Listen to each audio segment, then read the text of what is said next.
Look at your boy up at 6:30 in the Lord's time zone out here grinding and getting this sheet ready for you. I wanted to have it ready last night, but with the crazy Friday night slate, if you don't understand, that pushes everybody putting out their stuff later. And I use like for ownership and stuff like that, I use an aggregate of like 3 different people's ownership, and so I can't really put that out until I get their ownership.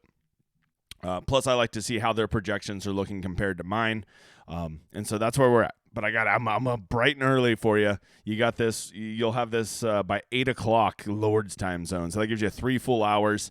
I think that's plenty of time to make lineups. I will tell you this, man. I hope you watched my stream last night, or at least the replay of it. I'm starting to realize the best way to be successful at college football DFS, as I'm really trying to carve out a niche of how to make people successful at it. And the key is not spamming a lot of lineups. If you want to spam a lot of lineups today, I get it. It's fun. Get exposure to a lot of players and stuff like that. If you're going to do it, check out the FanDuel $5. At least in that one, you can put 20 lineups in. You're only in $100. You can get some nice exposure. But I'd say this: if you want to play 20 lineups, just go play that $4.20 max over on DraftKings, man. It's way better structure. Yes, you can't win $20,000, but like you probably ain't gonna win $20,000 anyways, bro. So make your money last. What I will be doing, me personally, I'm not going to be playing in, I don't think I'm going to play in those. I'm going to play in some higher dollar, $100 single entry, $33 single entry, $200 single entry, really condense my pool down. But what I'm really, really going to do is I want to start focusing on cash. I know last Saturday was very disheartening for a lot of people because some tout sites basically put out the nuts cash lineup, but on a 14-game slate, it's not going to be this way, man. So don't get scared off. Thursday night was an easy cash for me. If you just follow my cash plays here, and make a lineup that you like and attack the right games, I'm telling you, you can cash at 60% of the time. If you cash at 60% of the time, you will win money in the college football season, right? Especially once you start trusting your process and you put more money into your cash lineups, right? Like I'm probably going to do like 60% of all my money today. Like let's say, for instance, I'm going to do $500 today. I'm going to put at least 300 of that towards cash. I feel very confident in my cash picks. And that's kind of where I want to start. I feel like in this 14-game slate, and by the way, if you look at the sheet here, there's actually 19 games on here because don't forget the Utah game, the Utah State, Memphis, Notre Dame, and Louisville. Those are all over only on FanDuel.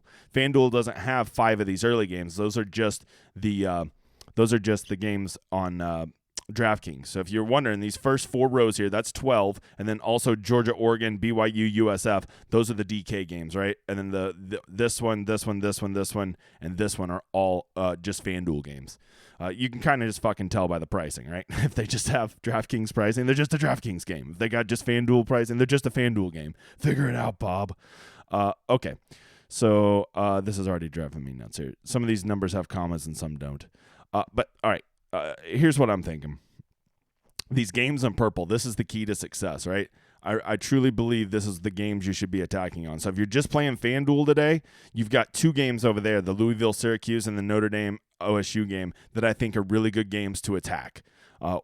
Whereas over, not to mention the other games that are on here, right? So you still want to attack Houston, UTSA.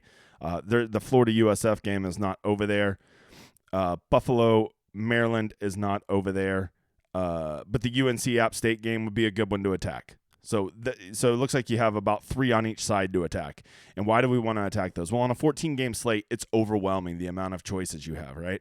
And so what we need to do, and this was this is what I was preaching Thursday night when all the other tout sides were saying, you got to play Hendon Hooker. No, you don't. You cannot be playing expensive guys in blowout games because they have to be so perfectly efficient. Let me give you a great example for today. Boomer fucking Sooner. I am so pumped to watch my Sooners play today, which, by the way, please come check out the Saturday sweat with me. We're going to be watching Cincinnati and Oregon today. Come check that out. Swing in there, 2:30 Lord's time zone, and hang out and drink some ranch water with me and watch some college football. I really appreciate it. I'm trying to grow the channel, and college football is a lot harder to grow than golf was. So, Dylan Gabriel, 9,200. He has a super safe floor. He will throw for probably 275 yards and 2 to 3 touchdowns, bare minimum.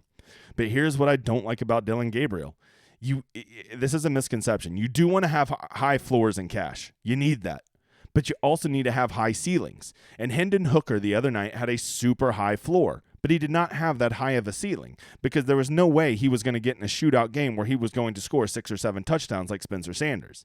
Dillon Gabriel has a super safe floor today. He is a shoo-in for 25 DK points, a shoo-in for 25 points.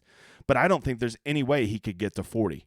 I just think the OU is going to run the ball, control the game, shut UTEP down, and it wouldn't surprise me if he's out of the game by the end of the third quarter and he's only throwing 25 to 28 passes. And for him to have a 40-point game throwing 25 to 28 passes would require an amount of efficiency that you should never bet on in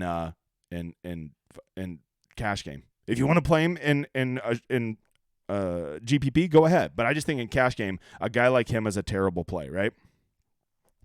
These expensive quarterbacks, unless they're in a competitive game, I don't even really consider them, right? I'd rather play May at cash game than Gabriel. Even though he has a much lower floor, he also has that same upside, and he's significantly cheaper because he's in a competitive game. So for me, the two quarterbacks that I feel the most confident with, that actually there's 3 that I feel pretty confident targeting in cash. This Jerkovich is actually a pretty safe price. I think he could get there in a decently competitive game. I just don't think he has a real big upside, right? But he does seem to have a relatively safe floor. So who are these guys that have high floors and high ceilings? Well, to me, it would be Tua Tagovailoa. I know it's Tua's little brother, but I can't fucking say his name. Tululia or whatever. I don't fucking know. I don't know his name. I know he's Tua's little brother. That's all I need to know. Okay. He seems like a great cash play because I think that Maryland will blow out Buffalo. I think that they will score 49 points. And if they score 49 points, it's very likely he gets 5 touchdowns and a lot of yards. And Buffalo has an implied team total of 21, whereas notice UTEP only has an implied team total of 13. That's over a full touchdown more that they could be pushing Maryland. So there is a chance that Tua's playing, and I'm just going to keep calling him Tua, fucking deal with it, that he's still playing into the fourth quarter. And he's cheaper at 8,700, and he usually gets most of his stats against shitty schools. 8,700 is very easy, and more than anything, to me, with having Demas and Jarrett, those seem like 2 very logical guys that are going to get a lot of his targets, so it makes it easy to stack. Which reminds me, stacking in cash is not that important. If you looked at my lineup the other night, I didn't stack either of my quarterbacks. I just played 2 naked quarterbacks, right? You don't need to stack. I could probably even make an argument that maybe stacking is bad in college football because there's so many more options and there's no target monsters like there is in the NFL. And so sometimes it's better to just play a naked quarterback and then just go play cheap receivers that you know that are guaranteed to get 3 or 4x for you. That's basically what I did in cash. So if you play Tua, don't think you have to stack. Stacking is a GPP thing because in GPPs we do need that correlation to hit the nuts lineup, right? The other one I like, once again, and hold on, I gotta sneeze. This is what happens when you make the big guy get up early. Fuck, I look like I'm asleep still. Jesus.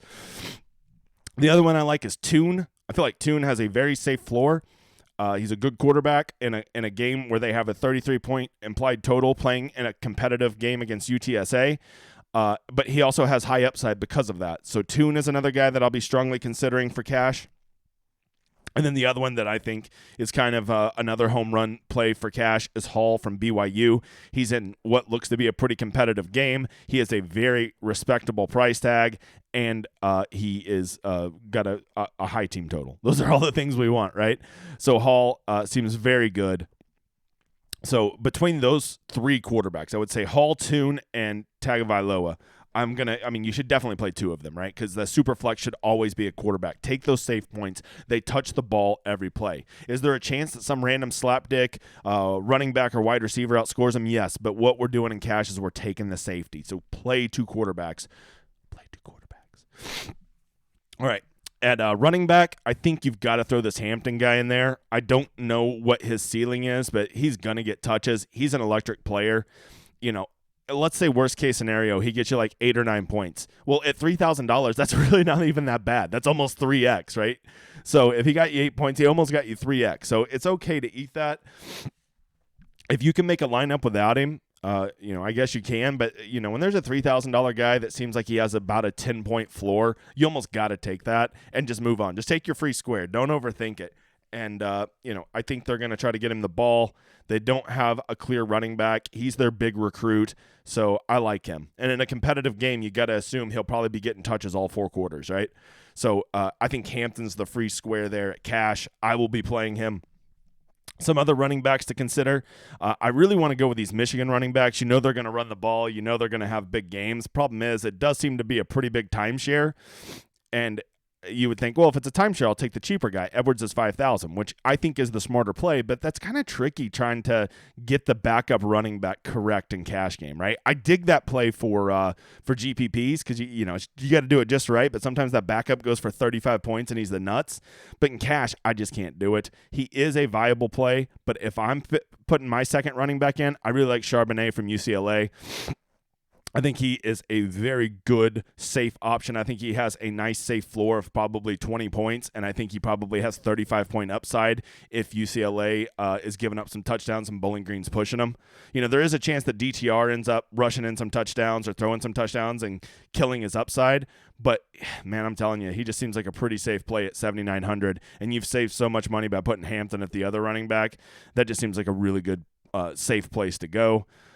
Plus, there's not a lot of great running back situations on this slate. So, to me, like, there's a lot of running backs to play, but not a lot that seem safe. And so, like, that's about it. Those are about the only running back situations I like. I guess App State. Here's another one. App State has 2 really good running backs, and they're both very affordable and a decent team total in a competitive game. But here's the problem. Which one do I play? I don't know. Like, it's the first week of the season. We don't know who they're going to fucking play. And in cash, I want some stability. I guess if you wanted one more running back to consider, this Garwo III from BC, they have a 28-point total. They're a slow team that likes to run it, and he will get his points. So I guess that would be the other one to consider. Lastly, wide receiver. Who are some wide receivers that have, big upside and safe floors? I've found that I kind of like to spend money at receiver. I don't like to punt. I will tell you, being an OU fan, Jarrell Farouk is going to be running. I think he's safe to get probably 5 to 7 targets. I bet he gets 4 to 6 catches and probably a touchdown at 4,100. I think you're probably looking at a floor. There is a chance. You never know. OU could blow him out. OU could run the ball. Maybe the game, he drops a pass, whatever. But at 4,100, he just seems very safe to get you at least 12 to 14 points. So I'll probably be taking that free square there. It always worries me taking a third receiver because, sometimes the game flow just doesn't go there. But I'm an OU guy, and I know how good he is, so I'm just kind of betting on his talent. So that's a nice punt receiver to consider. I really like Cephas from UTSA at 5,500. That's almost a free square you got to take, in my opinion. 5,500, I think he has probably a 15-point floor. I mean, I hate to ever say a player has a floor, but I think if you played these games out 100 times, like, he would probably get there 90 out of 100 times on a 12-point floor, probably even a 15-point floor. Nakua from BYU, if you're looking for a stack, I think he's the logical stack to do with Hall. Yeah, they've got Romney, who's priced higher, but I think Nakua just is a bit safer. Never trust a politician's grandson. That's what I always say. That's rule number 1 of college football DFS. I'm kidding. Romney's fine. It's just a joke. Calm down, you fucking Mormons. Okay. And then Maryland's receivers, Jarrett and Demas. These two I like less. I feel like these are really good stacks with Tua and some GPPs. I don't know if I really want to play them in cash. If you have the money left over, I think Downs at North Carolina will get plenty of targets. $8,200 is a little risky. You kind of need him to get at least 20 points, and I don't know if I want to rely on. I kind of think App State's going to beat the shit out of him. It's just a feeling I have. But at 8,200, I think he's a shoe-in for probably 10 targets. And at 10 targets, it's pretty easy to get there. Dell from Houston, he's another good one to consider at cash. Like, if I was going to spend 7,800, if I have a bunch of money left from my last spot, I think I'd rather play Dell over Downs, just because of the higher implied team total. That's it. So there you go. Those are some cash options. Oh, if you're over on FanDuel playing cash, right? Which you should do. Just play more cash, right? You've almost got to play like Stroud and Smith and the Jigba from Ohio State. I think Bryce Young is very good. I mean, they just have such safe floors. Their team totals are so high. I would, with Bryce, you got to worry about the blowout. So I'd definitely go with Stroud and Smith and the Jigba over Bryce Young. Rogers, the quarterback from Mississippi State, and his wide receiver Williams seem like some good cash options. Louisville's running back seems like a very good cash option. I color-coded all this shit for you guys. I really hope you like this. I spent so much fucking time on this spreadsheet. Your cash, your GPP. I'm in such a hurry this morning, I didn't even do my high upside, guys. Fuck. It won't always be like this. Normally it'll be out every Friday night. You'll have plenty of time to digest it, but it's been chaotic with, it being the opening weekend. So let's see. The last thing we want to talk about is the games. Man, this is what I'm talking about. If you're playing a day E, what are you doing with your life? Yes, I have him on the sheet, but I only put him on there is if you really want to run an A&M stack, he could be your bring back. You should never be playing a naked Adai from Sam Houston State. I only put him on there because he's a respectable run back. If you really like a King, Achun, Stewart stack, which will not be a very common stack, you go run it back with a day. That's it. That's the only reason I put him on there. Some teams are so bad, like Rutgers. If you want to run a Jerkovich, Flowers, Garwo stack, well, there's nobody to run it back with. So just make it a single team stack, right? No run back. ECU, if you're playing this Johnson guy because you really like the NC State stack, which, by the way, I like the NC State stack. I think they have a really good stack, actually. And it's a decently competitive game. It's a stack I'm considering. Problem is I'm playing so few lineups, I'm going to have to be pretty particular about my stacks. So really what I want you to focus on, because there's just so many to choose from, focus on these purple games, because these are the ones that are most likely to become shootouts, because they're going to be competitive environments. The Buffalo-Maryland game, obviously with a 24-point spread, has blowout potential, but it still has a very high team total, and Maryland loves to score some points early in the season and make people think they don't suck. So I will be focusing most of my game stacks. Remember, there's a difference, right? There's a stack, which is just where you're doing a team, right? Like I just want to go put Leary, Houston, and Carter together, right? Or there is game stacks. And I think game stacks are probably the most correlated to GPP success because you want that game that's going to be 48-52, which is a weird fucking score, but whatever. And so when I am looking for that, I'm looking at games like this UNC App State game, right? You could run Mays, Hampton Downs, run it back with Peoples or Newell, or both of them if you really want to get crazy, right? This game, Tua, Jarrett, Demas, run it back with Henderson. Henderson, $3,000. He seems like he's going to be a mega value, but the other night we had Lewis as a mega value. I don't even think he fucking saw the field. You never know what these teams are going to do week one. So when you play a $3,000 guy, just know that like you're fucking rolling the dice, brother. I feel pretty guilty even putting Hampton as cash there, but I know everybody's going to play him. So, sometimes you just got to take the free square. The next game, let's see, Utah, UTSA. These are two really good teams. This is a great game to attack. Attack games, right? Attack games. And I feel like this is a great game to attack, and I feel like this is a great game to attack. The BYU, USF, and UTSA, those are the ones I'm attacking. If and when I play over on FanDuel, I'll be attacking a lot of this Notre Dame, Ohio State game. Problem is Notre Dame doesn't have any clear guys that's who's going to get their points, and because they're Notre Dame and they're kind of a big name, all their guys are inherently priced up. The only one I really liked was Mayer at 6,800, but even him, he's a tight end. And, like, how big is a tight end's upside? You know what I'm saying? I don't love it, bomb. So I'll probably be putting a lot more of my FanDuel lineups built around this Louisville-Syracuse game, which has a pretty high total. And I also like the Mississippi State stack, but Memphis just doesn't really have anybody great to run it back with. It's not clear who their guys are going to be. Staying away from the Georgia-Oregon game because I think it's going to be low scoring. They're both breaking in a lot of new skill position players, and when you're doing that, that means not a lot of great DFS plays, right? Because that's just fucking linemen aren't scoring, are they? And then lastly, Utah, Florida, staying away from it. So don't get intimidated by this games. Really focus on the ones with the purple headings for your game stacks, and then really focus on the green, this dark green right here for your cash. And then from there, just go find out what games you think are going to be competitive and start building stacks within that for your GPP lineups, right? Like this North Carolina State ECU game, it looks like it'll be a competitive game, only an 11.5-point spread. What I would tell you about it is it just only has a 51.5-point total. That's the only thing that kind of scares me off, right? So there you go. That's it. A lot of stuff here.